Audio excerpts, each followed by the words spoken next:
armies that went to war in August 1914, none was so well equipped with artillery as was the German. German army doctrine at the time envisaged artillery playing a fundamental role in breaking the enemy's line. The German artillery arm was to remain forcefully impressive throughout the conflict, introducing many new designs during its course. The strength of the German artillery arm was seen at Verdun and in the opening barrages of the spring offensives of 1918. This effectiveness was not lost on the Entente powers who, in June 1919, in the Treaty of Versailles, moved to drastically reduce the artillery of the new truncated Reichswehr of 100,000 men. The Allies moved to constrain the ability of the Krupp and Rheinmetall combines to produce new guns, severely limiting the caliber and number they could produce. Krupp was restricted to calibers above 17 centimeters and Rheinmetall to below that figure.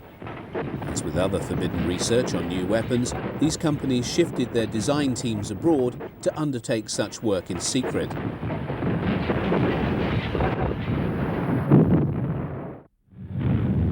Krupps and Rheinmetall were extremely well placed to respond to the secret decision taken by Adolf Hitler in early 1933 to break the Versailles Treaty and begin rebuilding the German armed forces. The ambitions of Germany's new leader required a massive expansion in the types of guns and in the quantity of artillery needed. While many of the artillery types that were to see service throughout the war were already designed and in the process of being placed into production, the design teams in both companies now turned their fertile minds to addressing new challenges. Contracts were placed in rapid order by the government for a whole gamut of artillery types, ranging from the small infantry gun right through to the heavy rail guns. Contracts were also let to other companies to produce shells and manufacture the explosives and propellant charges for them. Other matters of related concern to the development of an expanded artillery arm were the production of new prime movers. 1, 3, 5, 8, 12 and 18-ton half-tracks, all of which would play their role in towing the new guns for the army. The army had determined to standardise on a few basic calibers quite early on in the 30s. By the middle of the decade, the 75mm infantry gun, SIG-33, 105mm field howitzer and the 150mm heavy howitzer, flak and 37mm anti-tank guns were already in large-scale production and finding their way in ever-increasing numbers to the Wehrmacht. Krupps were also producing very heavy guns to support the Navy's building program. Many for warships that were never built because of the onset of the war would find their way into the Army's control in due course. Small wonder that unemployment rapidly dropped in Germany following the massive investment by the state in the rearmament program.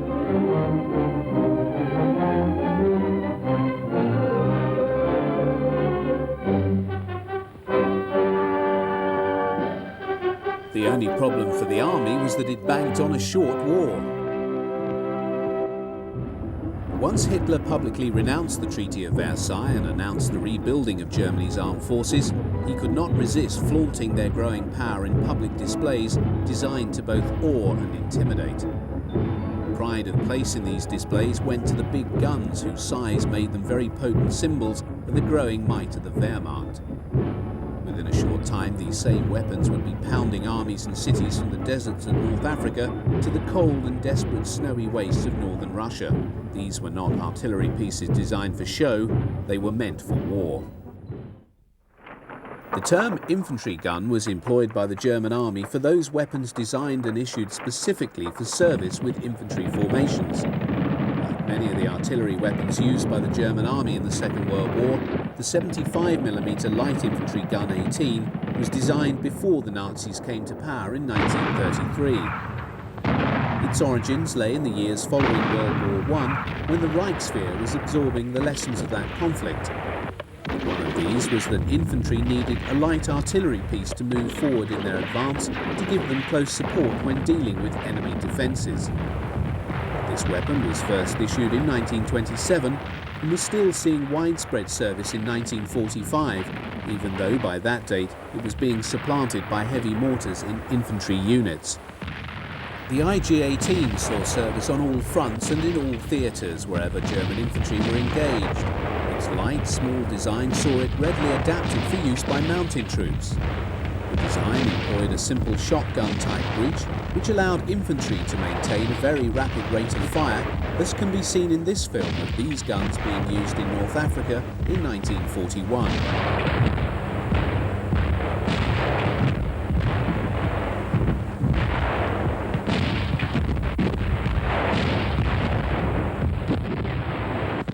The barrel had an elevation from -10 degrees through to +75 degrees. At its most extreme elevation, the IG-18 could deliver effective plunging fire. Maximum range depended on ammunition type, but it was possible for it to shoot out to a maximum of 3,880 yards. The gun was pulled either by horse or towed by light trucks or one-ton half-tracks.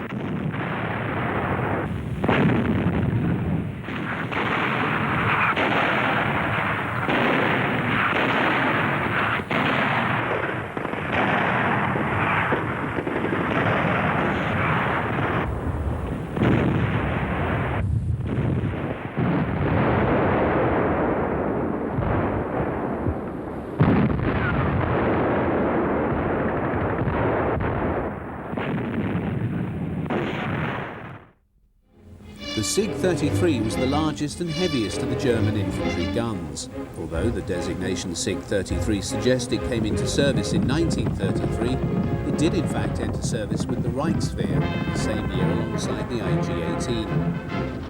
With a caliber of 150mm, the SIG-33 saw service throughout the conflict, although it was confined to operations in Europe and Russia. It did not serve in North Africa. The reason has primarily to do with the fact that it was a horse-drawn weapon and no horses were employed by the German army in that theatre. It was well liked as a stable and effective artillery piece. Its principal disadvantage lay in its heavy weight, which was excessive for an infantry support weapon. Attempts to reduce this by employing alloys instead of steel on certain components on the chassis came to naught with the onset of the war and the priority allocation of such metals to aircraft manufacture. The range of the weapon differed accordingly to the charge loaded with each shell. A standard heavy explosive shell could have a range from 615 yards through to a maximum of 5,140 yards. Rate of fire was between 2 and 3 rounds per minute. The SIG-33 had the distinction of being the first artillery piece placed on a self-propelled mount when 38 of these guns were adapted to fit a modified Panzer I and were delivered to the German army between 1939 and 1940. The gun was also mounted on the Panzer II, Panzer III and 38T chassis.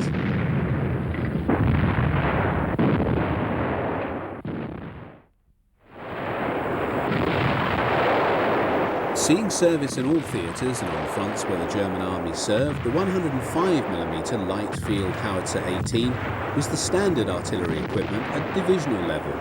It predated Hitler's coming to power, having been designed by Rheinmetall in the period 1929-1930. A number of years were to elapse before it entered service with the German army in 1935.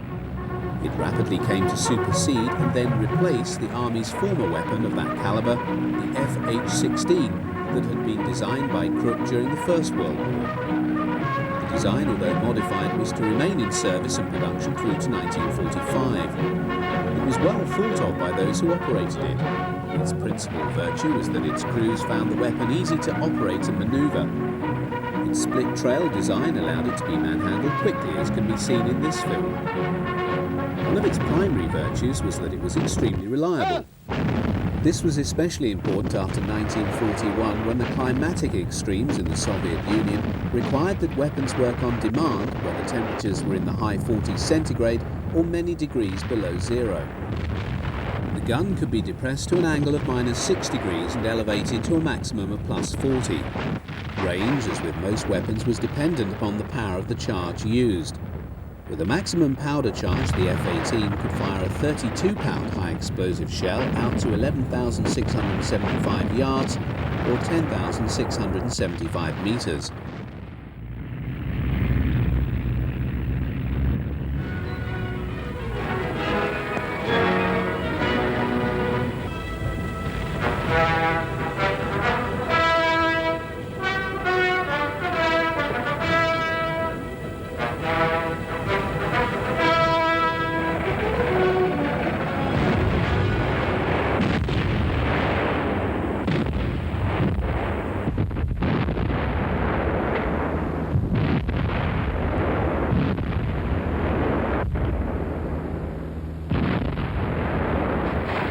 Here in North Africa, FH-18s are being employed in the anti-tank role, for which they were equipped with a special shell. The original 10cm Panzer Granate shell was later replaced by the more effective 10cm Panzer Granate red shell. Either could reach a maximum range of 1,640 yards and penetrate the frontal armour of many Allied tanks.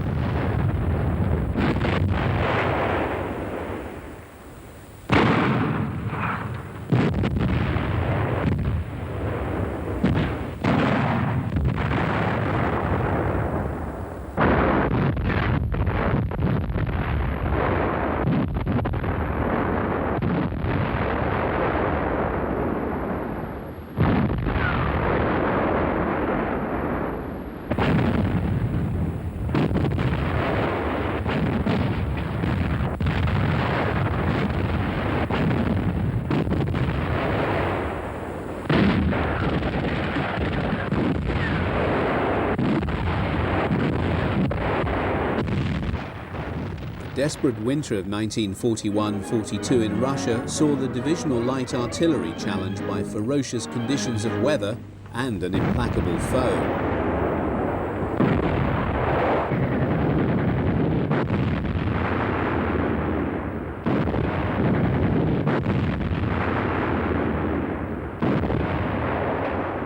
Having been caught by the Soviet winter, which in 1941 was the worst for some 50 years, artillery crews had to contend with bitter cold.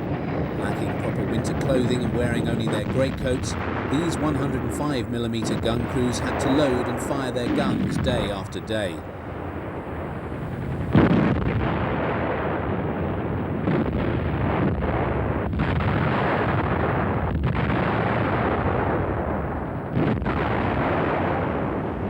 As with its heavier stablemate, the 150mm howitzer, the Achilles heel of the FH-18 was its lack of mobility.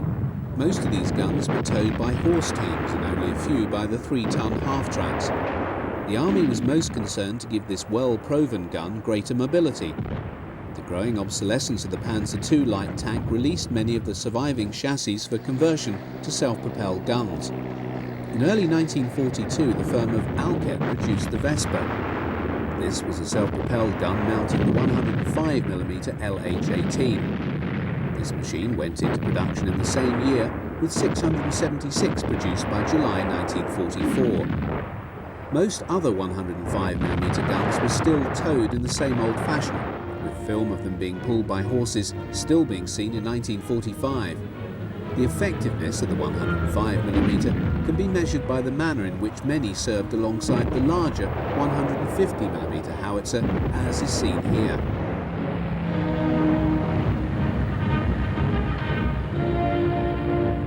Artillery proved especially important in the savage winter of 1941-42. The Germans held on to villages to gain shelter from the terrible cold, while Soviet assaults were directed to destroy any building in which the Germans could find such cover.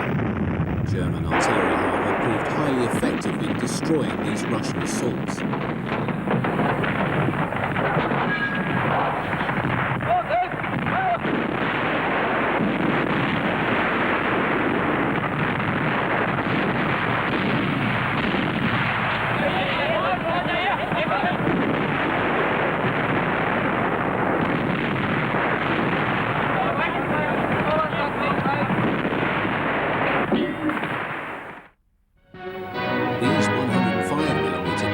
Enjoyed the late Italian summer sun in the vicinity of Salerno just weeks or days before the Allied landings there. The late model LH-18s mounted a muzzle brake to permit the gun to fire shells of greater power and range.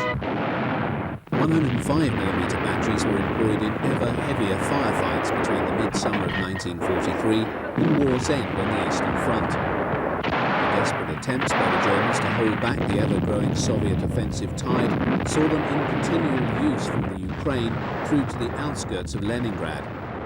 By late 1944, the Germans had been pushed back into Poland and East Prussia. The 105mm light howitzer saw service literally up to war's end.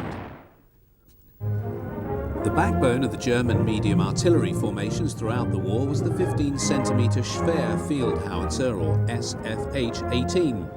It was developed and produced in parallel with the heavy 10-centimetre cannon, which employed the same carriage but is distinguishable by its shorter barrel. Both weapons were developed by Wehrmacht and Krupp in the late 1920s for the Reichswehr and entered service in the period 1933-34. However, the army became rapidly disillusioned with the 10-centimetre weapon and focused upon the 15-centimetre caliber, which saw service throughout the war.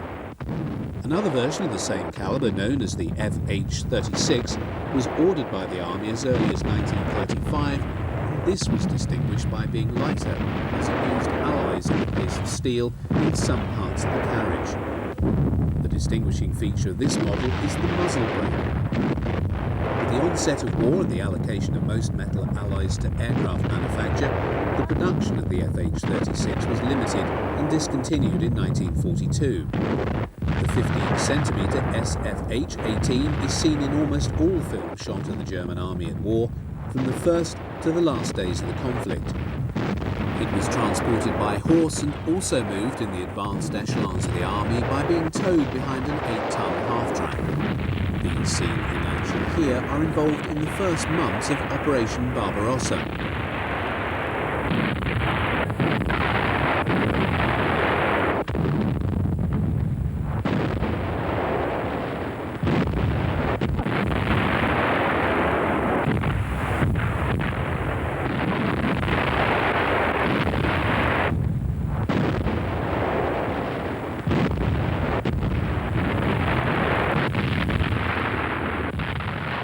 It was the ability to rapidly move heavy artillery and keep it in striking distance of the panzer spearheads that allowed advanced tank formations to call upon heavy artillery support when faced with obstacles it was unable to remove. Having such weapons close to the moving front was also discovered to be psychologically most effective. The performance of this 15-centimetre gun was, as always, dependent upon the charge and shell type. The standard high-explosive shell weighed some 43.5 kilograms. When propelled by a single bagged charge, its range was some 4,000 yards. When employing the maximum charge, the gun's range was boosted to over 14,000 yards. Attempts to increase the range of this weapon even further saw the tentative introduction of the world's first rocket-boosted shell in 1941. It could only be employed on guns with muzzle brakes and had a theoretical maximum range of over 20,000 yards or 19,000 meters.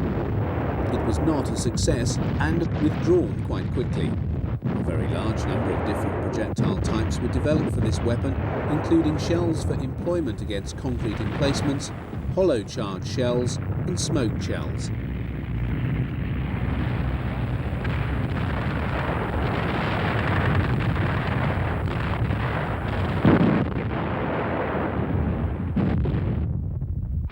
The German artillery arm suffered exceptionally heavy losses in the years 1941-42 during the course of the campaign in Russia.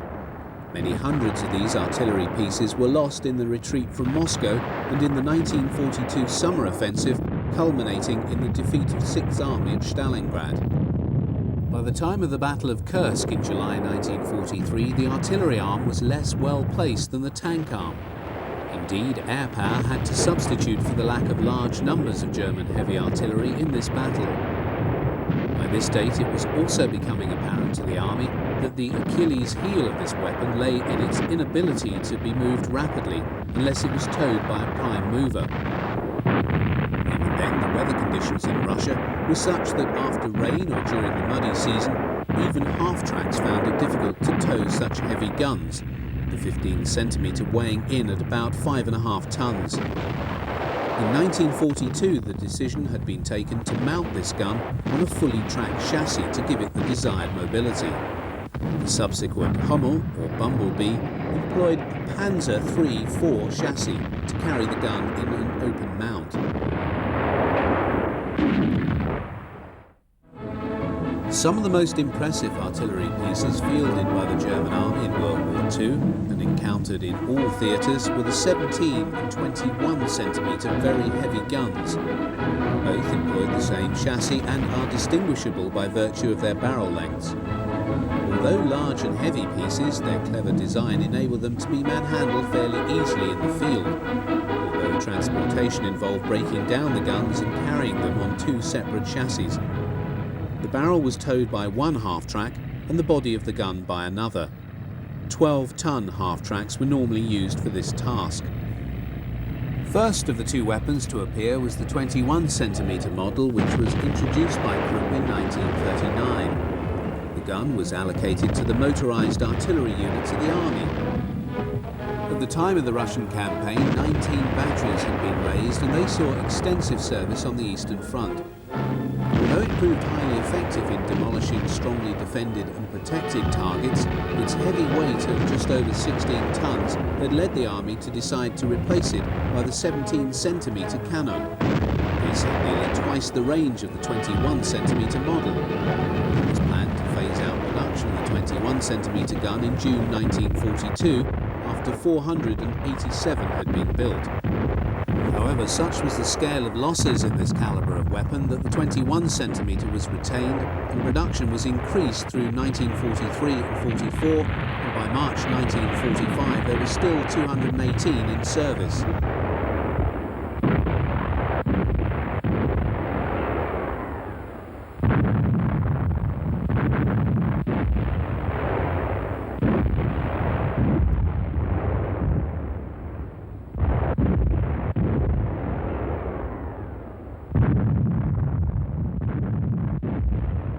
The 21-centimetre model had an elevation of between 0 and 70 degrees and a maximum range of over 16,000 metres. The standard shell for the type was the 21-centimetre Granat 18, which weighed 113 kilograms, and also the 21-centimetre Granat 18 Beton of 121 kilograms. This was a projectile specially designed for demolishing concrete emplacements, and a well-trained crew could fire one round every 2 minutes from this weapon. The 17-centimetre weapon named the Matterhorn was introduced into service in 1941. The Army's original criticism of the 21-centimetre was that it was too heavy, was not in any way alleviated by the introduction of the Matterhorn. It weighed in at 17¼ tons. Its method of carriage was essentially the same, although it was possible to tow it over short distances, employing a limber without splitting up the barrel from the chassis. The range of the 17-centimetre was determined by the size and power of the cased charge. Maximum range with a charge 4, which then imparted a muzzle velocity of some 3,000 feet per second to the 138-pound high-explosive projectile, allowed it to reach over 32,000 yards. The 21 and the 17-centimetre often served alongside one another. By far and away the bulk of these weapons were committed to service in the east, where they operated in some numbers in the siege of Leningrad through the Crimea. Although associated with the Great War, artillery spotting balloons operated in the quieter sectors of the Eastern Front. This was possible because the Soviet Air Force was not so prominent in the skies over Russia, so the balloons could be used without fear of being shot down. Employing information radio down from the balloon, coordinates are worked out and fed to the gun team.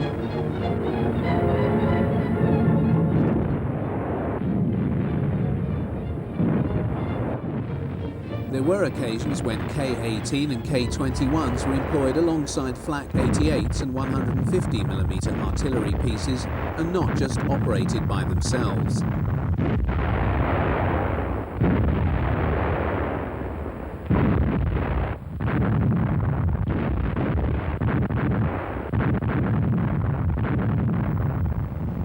Dating from the autumn of 1943, this sequence shows a 21-centimetre Mirza operating alongside 150mm heavy artillery, 105mm medium guns and Flak 88s in the Dnieper Bend in southern Russia.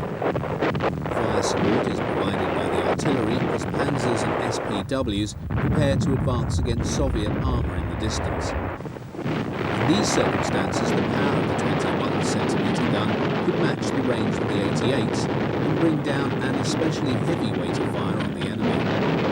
However, the artillery pieces themselves are in need of protection from Soviet ground attack aircraft.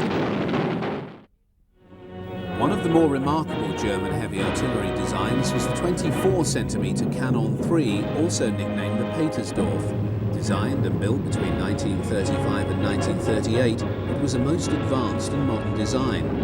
However, its Achilles heel lay in its weight. At 83 tons, it needed to be transported in no fewer than 6 separate loads.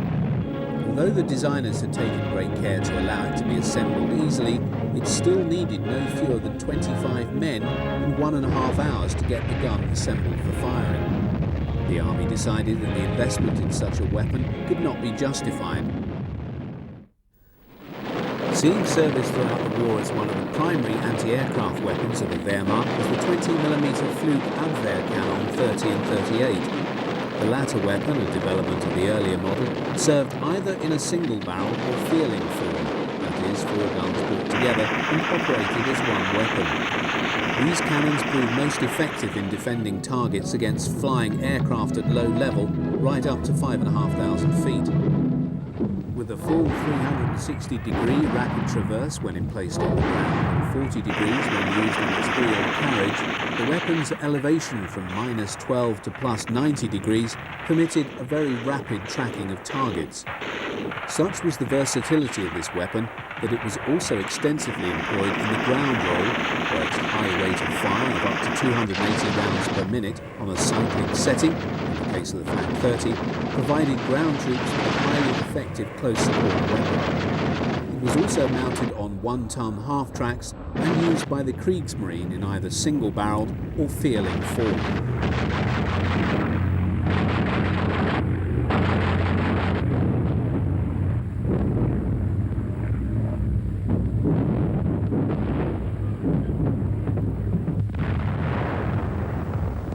The Flak 30 was first introduced into Luftwaffe service in 1935, where it was originally towed by the Krupp Boxer light truck. While this gun served with distinction in the early stage of the war, the Luftwaffe had decided even before the onset of the conflict that it needed an improved variant with a much higher rate of fire. So the Flak 38 was raised to a maximum of 480 rounds per minute, although a more practical rate was 220 rounds to save on barrel wear.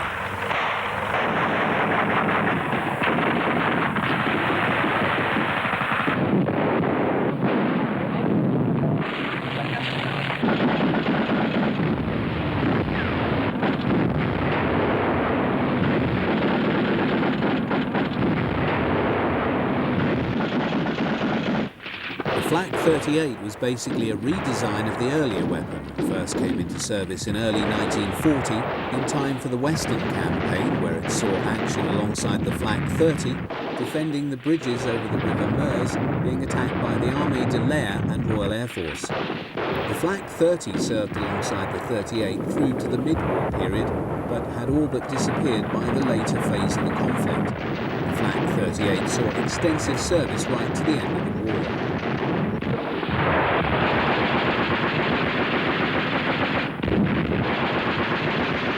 The Flak feeling emerged in late 1940 and was a rapid and practical response to the Luftwaffe's need to get more ammunition into the air to raise the probability of effecting the kill of a target.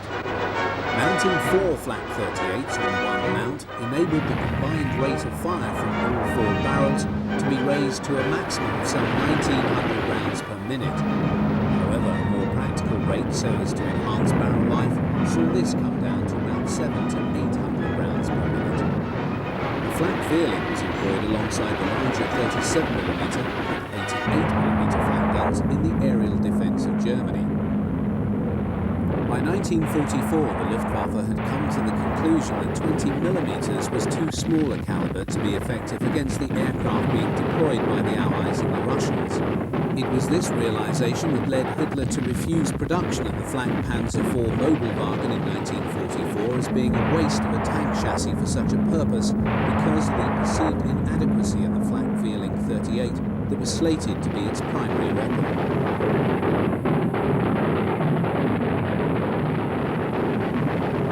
The Flak feeling was an extremely versatile weapon and was also extensively employed in the ground role. When employing armor-piercing ammunition, it could defeat soft skins, armoured cars and thinly armoured light tanks. The flak Vierling was also mounted on trucks and on the 8-ton half-track. The Kriegsmarine also extensively employed the weapon on its warships.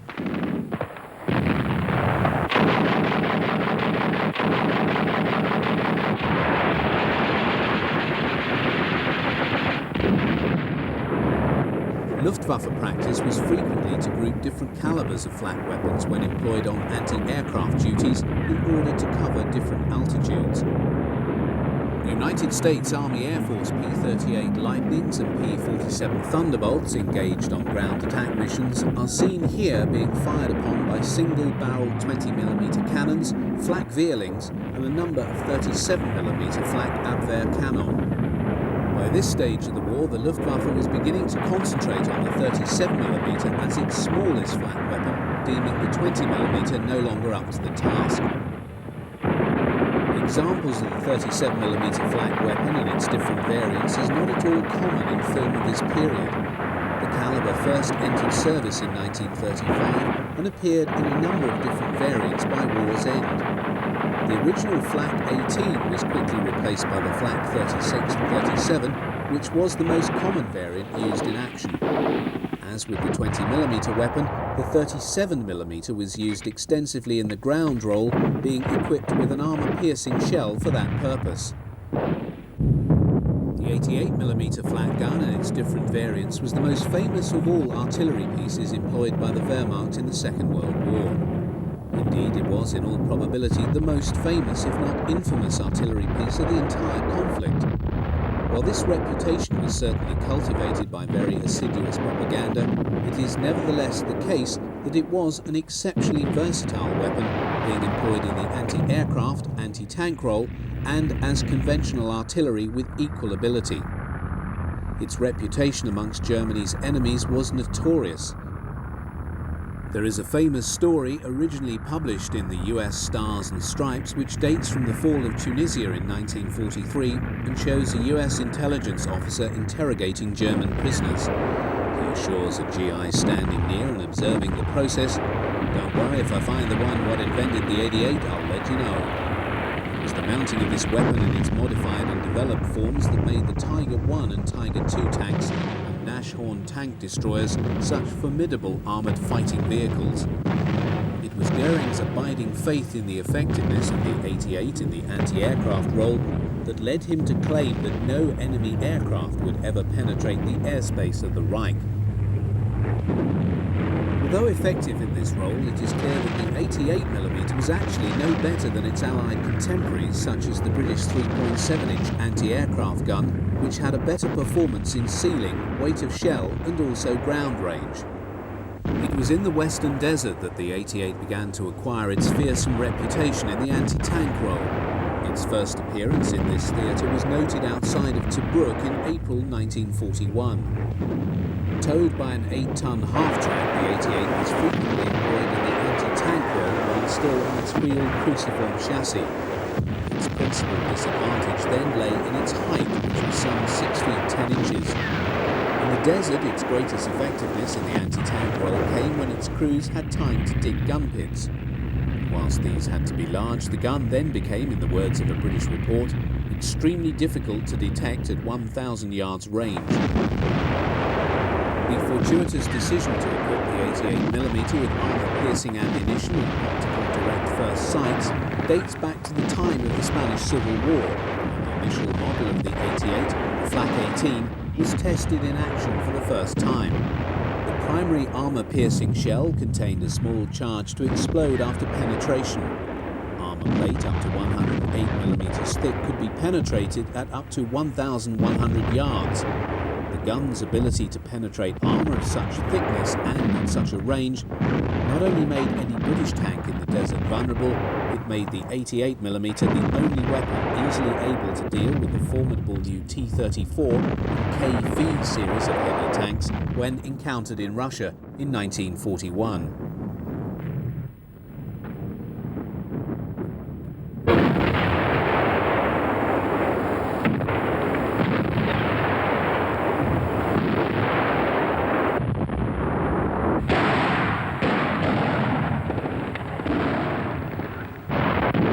88 was also frequently employed in the conventional artillery role. These Waffen-SS troopers are serving their pieces in southern Russia in the late summer of 1943.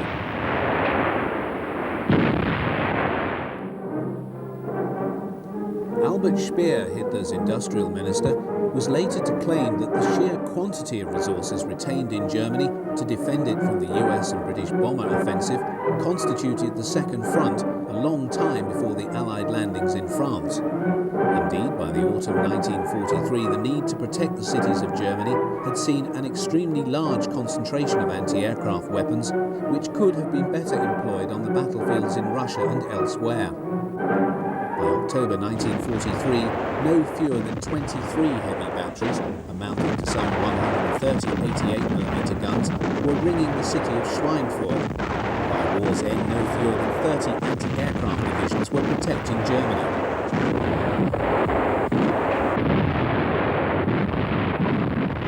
88 batteries provided a defensive umbrella for German and Italian forces retreating from Sicily across the Straits of Messina in August 1943.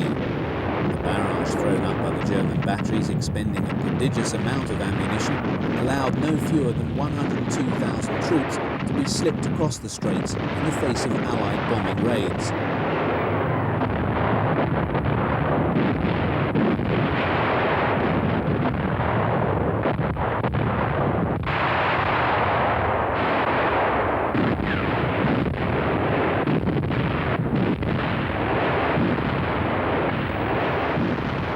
Encountered the 88 throughout the Italian campaign. As the Germans often emplaced their guns in well-prepared defensive positions, the 88 once more emerged as a formidable weapon. From Salerno through to Cassino, the Germans used their 88s to delay the Allied advance. It was in the fighting around the Great Monastery in early 1944 that film of 88 shooting at Allied Sherman tanks was taken. The 88 often proved to be the nemesis of this Allied tank, which by this date and through to war's end was to constitute the primary weapon in the Allied tank forces. The frontal armour of the Sherman was vulnerable to penetration to the 88 from some considerable distance. Whether encountered as an artillery piece or when mounted on tanks and self-propelled guns, this particular weapon was to prove exceedingly dangerous to all Allied AFVs. Given its effectiveness, it would be perfectly reasonable to suppose that the 88mm Flak 18 was actually a very new design. In fact, it can be traced back to 1925, and although Krupp and Rheinmetall did experimental work in Germany, much of the design was undertaken by Germans seconded to work at the Bofors factory in Sweden. A prototype was then built in Germany and the gun entered service in 1933. It was blooded in the Spanish Civil War and was most successful.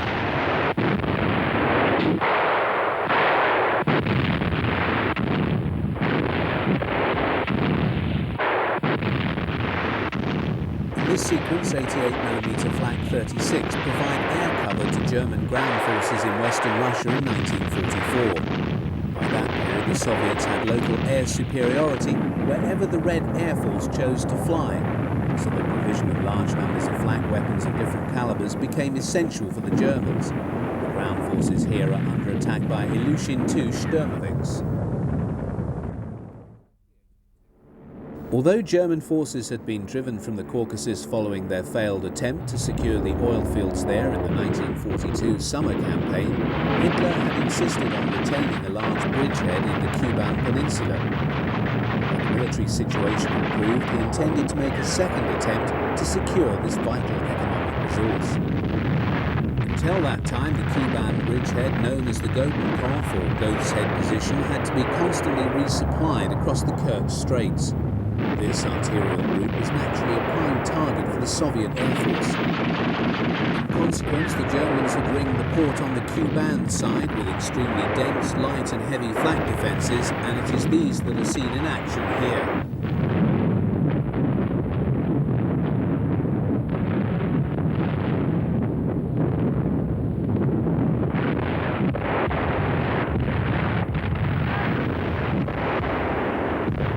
On this occasion, IL-2 Sturmovix were engaged in medium and low-level strikes on the port facilities.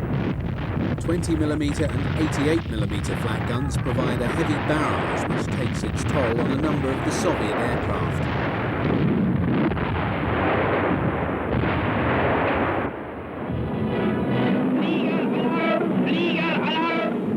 In this rare sequence of colour film, a Soviet air attack on a German air and seaplane base in northern Norway in 1943 is met by heavy anti-aircraft fire from light 20mm flak and a battery of the ubiquitous 88mm guns. The sequence is effective in showing the communications link between the range-finding team and the gun layers. The relevant information on height, distance and so forth is relayed by radio to gunners who then target the Soviet attackers and fire the guns.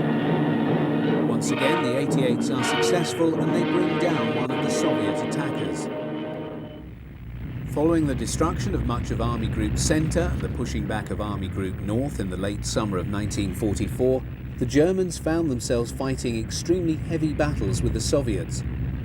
In this excellent sequence showing 88mm flaks operating in the anti-tank role with support from light flak, oncoming Soviet armour is targeted.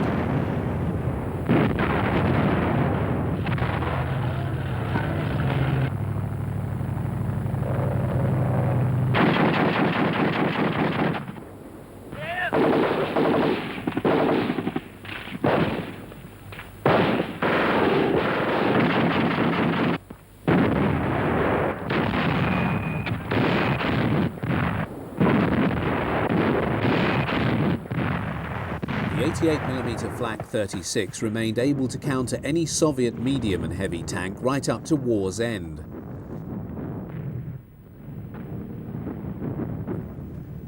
In the face of almost total Allied air supremacy over the Normandy battlefield, from June through to August 1944, the Luftwaffe could only give succour to the German army by the employment of extremely large numbers of flak batteries. Frequently, flak weapons were grouped in a sector and were of different types. 20mm single-barrelled, Feelings, 37mm and 88mm are here grouped together to offer the most effective air umbrella to the ground defences.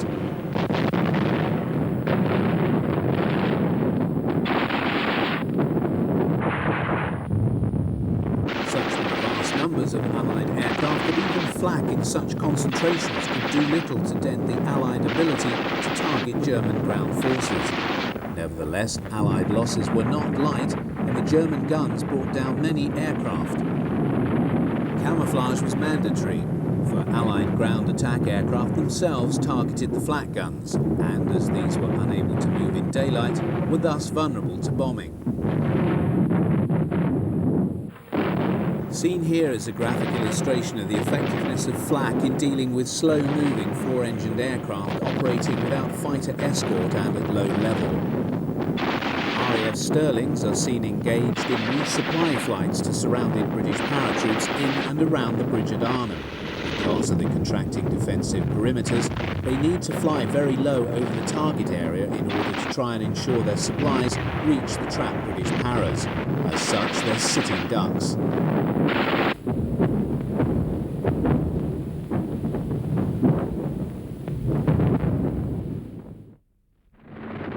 The Pak-36 was the standard German anti-tank gun when war broke out in September 1939. At the time of its introduction 3 years earlier, this Rheinmetall-designed weapon was as good as any other in the world and perfectly acceptable for its role as it was then envisaged.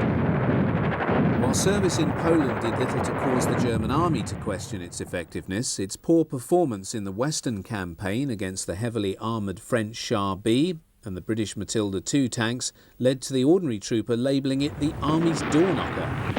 It was extremely disconcerting for the crews of the Pak-36 to observe the shell from the Army's standard anti-tank gun simply bounce off the heavy armour of these machines. This was compounded by a repeat experience when in June 1941 the Germans first encountered the Soviet T-34 and KV-1. In both cases, the armour-piercing shells of the Pak-36 once more simply bounced off the heavy armour of the Soviet tanks. After this, its days as an anti-tank gun were numbered, even though it was more than adequate for dealing with the Soviet BT and T series of tanks.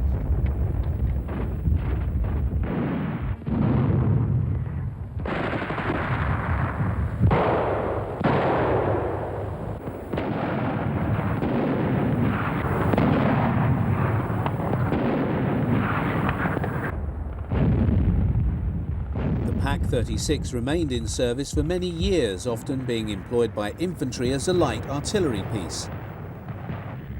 Installation of an anti-tank grenade also extended its usefulness.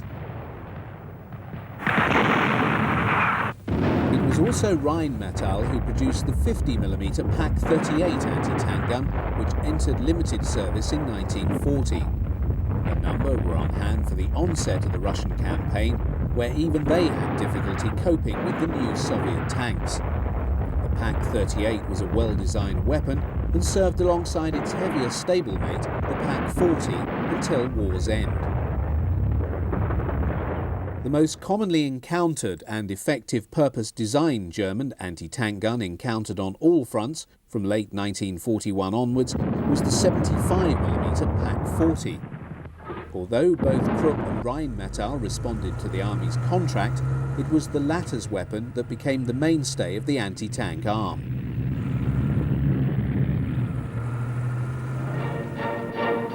One of the more unusual sequences of film, dating from 1943, illustrates a Pak 40 being towed by horses ridden by Cossacks. These famed riders of the steppe served in some numbers with the Wehrmacht, and it was their expertise with these animals that saw them pulling this anti-tank gun in this fashion. On most occasions, the Pak 40 was towed by a half-track or Raupenschlepper.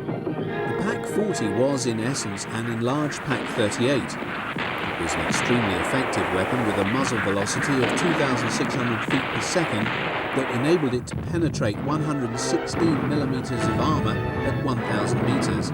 It was the answer German anti-tank gunners needed on the Eastern Front, with the T-34 and KV series proving vulnerable to the type. It was found mounted on a number of self-propelled guns and also employed as a light artillery piece.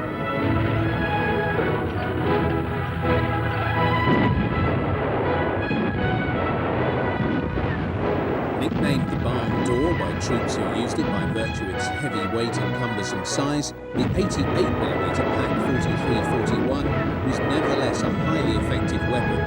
Reports from Russia stated that it could defeat Soviet T-34s out to 3,300 yards. Here is a rare shot of a Flak 41 in the anti-tank role.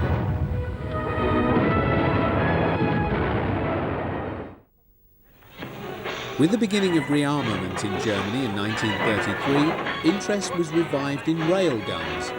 Germany had built a number of these weapons in the Great War, many employing modified barrels adapted from large caliber naval guns. Krupp was the home of these guns, and a small staff of 200 involved on their design at the beginning of 1933 quickly rose to 2,000. In the 6 years before war broke out, the Germans built a number of new weapons, calibers from between 15 centimetres and 28 centimetres. The largest railgun ever built was the 80cm Dora, which was completed in 1942. Most railway guns were used for long-range bombardments of special targets. The influence of First World War design was clearly apparent in the 24cm railgun known as Theodor Bruno. Although begun in 1936, many of its features drew heavily on the design of an artillery piece dating to 1910. The Army placed an order for 6 of these weapons, and all were delivered by 1939. These were deployed in 4 batteries in May 1940. The Theodor Bruno fired a number of projectiles, but a standard high-explosive shell, weighing some 327 pounds, could achieve a maximum range of 22,091 yards when employing a full charge.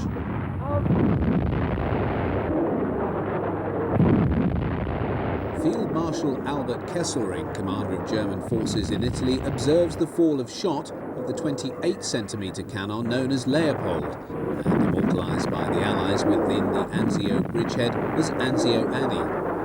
More properly designated the 28cm K5E, this weapon is generally regarded as one of the finest railway guns ever built.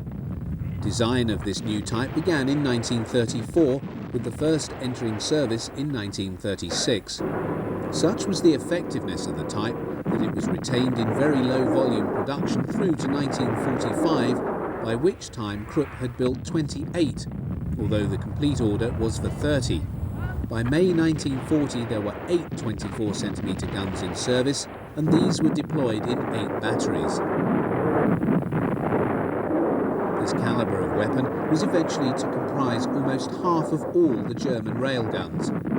In total, the gun weighed 218 tons and was mounted on 2 6-axle bogie trucks. The barrel length was 21.5 metres and its maximum range 62 kilometres. The greatest concentration of railguns and super heavy guns and mortars ever deployed by the Germans for one operation occurred in the late spring and early summer of 1942 in Russia.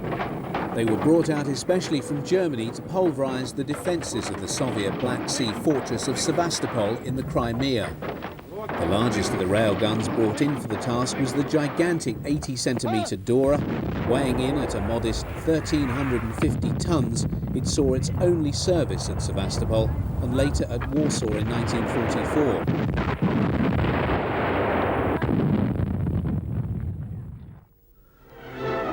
Field Marshal Erwin Rommel is seen here on the Atlantic coast shortly after his appointment to oversee the strengthening of the defences on Hitler's much-vaunted Atlantic Wall of his Festung Europa. For long the subject of German propaganda films, the wall was claimed to be impregnable. What Rommel found, however, was something very much less than that.